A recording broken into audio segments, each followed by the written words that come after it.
भगवत गीता से, शास्त्रों से और संतों से मुझे बहुत विलक्षण विलक्षण बातें मिली हैं। उनमें से एक बात आज मैं कहता हूँ, आप लोग कृपा करके ध्यान दें। एक ऐसी सरल बात है जिससे साधन में बहुत तेजी से उन्नति हो सकती है, बड़ा विलक्षण आनंद प्राप्त हो सकता है, सदा के लिए दुख संताप मिट सकता है। परंतु वह सरल बात किसके लिए है? जो अपना उद्धार चाहता है। मेरा कल्याण हो, यह भाव जितना ही अधिक होगा, उसके लिए यह बात उतनी ही सरल होगी।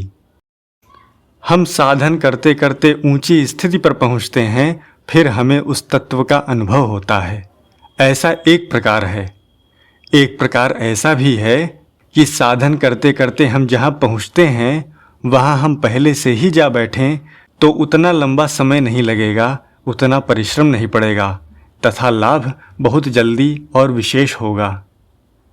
इस विषय में भगवान ने कहा है कि निश्चय वाली बुद्धि एक होती है और अव्यवसायी मनुष्यों की बुद्धियां बहुशाखाओं वाली तथा अनंत होती हैं।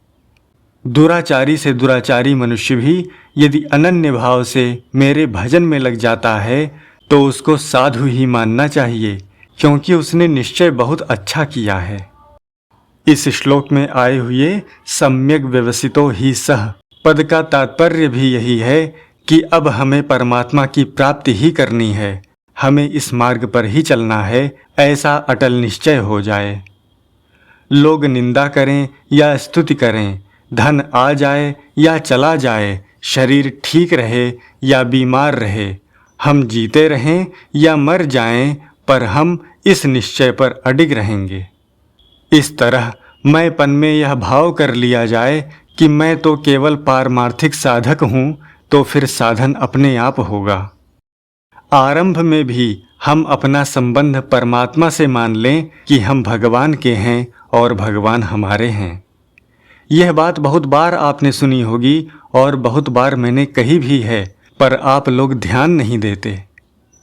मैं आज आपसे प्रार्थना करता हूँ कि आप इस बात पर विशेष ध्यान दें।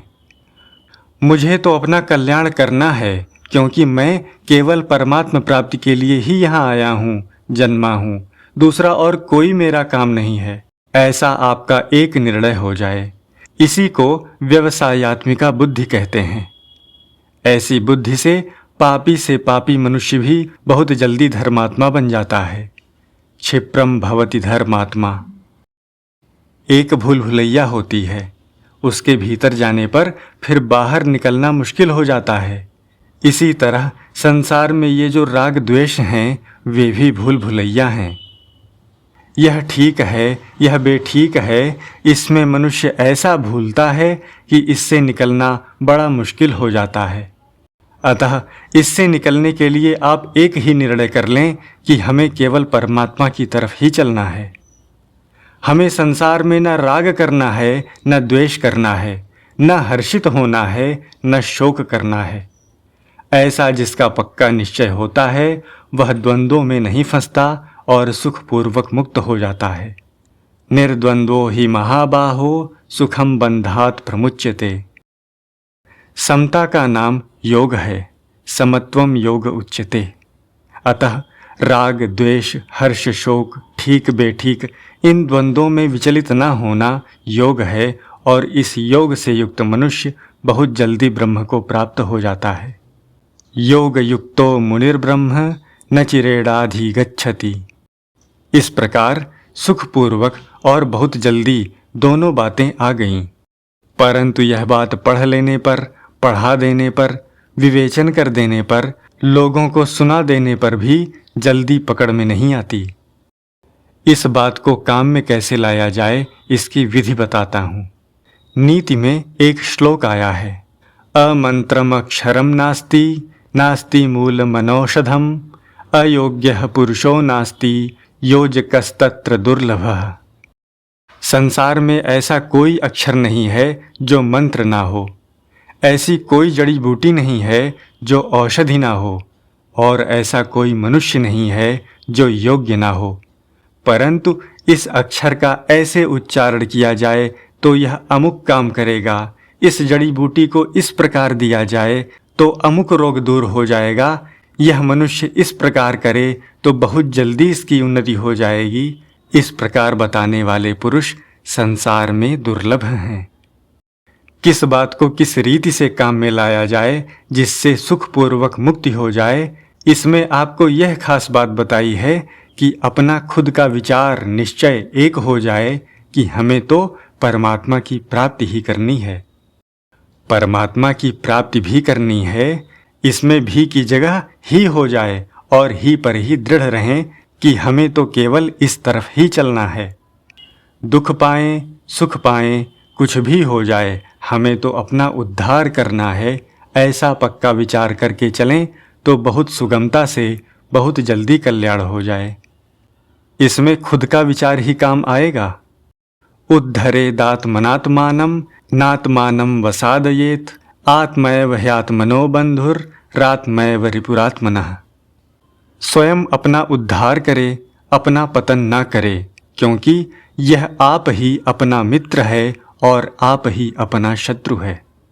बन्धुरात्मात्मनस्तस्य येनात्मैवात्मना जितः। जिसने अपने से अपने पर विजय कर ली है उसके लिए यह आप ही अपना मित्र है। अपने से अपने पर विजय करना क्या है कि हम समता को धारण कर लें। मेरे को अपना कल्याण करना है, यह विचार पक्का हो जाए तो समता अपने आप आ जाएगी। आप और हम विचार करें कि हमारे सामने अनुकूलता और प्रतिकूलता कई बार आई है और गई है। हमने सुख भी भोगा है और दुख भी भोगा है, परंतु हमें शांति तो नहीं मिली। वहम होता है कि ऐसा गुरु मिल जाए तो कल्याण हो जाए, ऐसा परिवार मिल जाए तो कल्याण हो जाए, ऐसी स्त्री मिल जाए तो बड़ा ठीक रहे, ऐसा पुत्र मिल जाए तो बड़ा ठीक रहे, ऐसा मित्र मिल जाए तो हम निहाल हो जाएं, इतना धन मिल जाए तो हम निहाल हो जाएं, ऊंचा पद मिल जाए तो हम निहाल हो जाएं, आदि आदि। इसमें आप विचार करें कि अनुकूल स्त्री किसी को नहीं मिली है क्या? अनुकूल पुत्र किसी को नहीं मिला है क्या? अनुकूल परिस्थिति किसी को नहीं मिली है क्या? परंतु क्या वे इच्छाओं से रहित होकर परमात्मा को प्राप्त हो गए?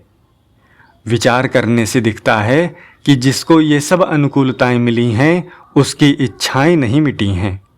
वह कृतकृत्य ज्ञात ज्ञातव्य और प्राप्त प्राप्तव्य नहीं हुआ है। अतः कोई भी इन परिस्थितियों से निहाल हो जाए यह असंभव बात है। कारण कि स्वयं बदलने वाले नहीं हो।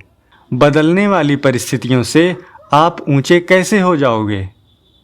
नाशवान के द्वारा अविनाशी की उन्नति कैसे हो जाएगी? हो ही नहीं सकती, असंभव बात है। मैंने इस विषय में खूब अध्ययन किया है। आप परमात्मा प्राप्ति का ही एक निश्चय कर लो, फिर अनुकूलता आपके पीछे दौड़ेगी। नाम नाम बिनु ना रहे, सुनो सयाने लोए, मीरा सुत जायो नहीं, शिष्य न मुंड्यो कोय।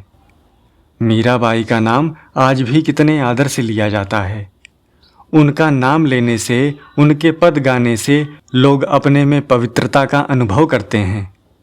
उनमें क्या बात थी? मेरे तो गिरधर गोपाल दूसरो न कोई, जाके सिर मोर मुकुट मेरो पति सोई। एक ही निश्चय था कि मेरा पति वही है।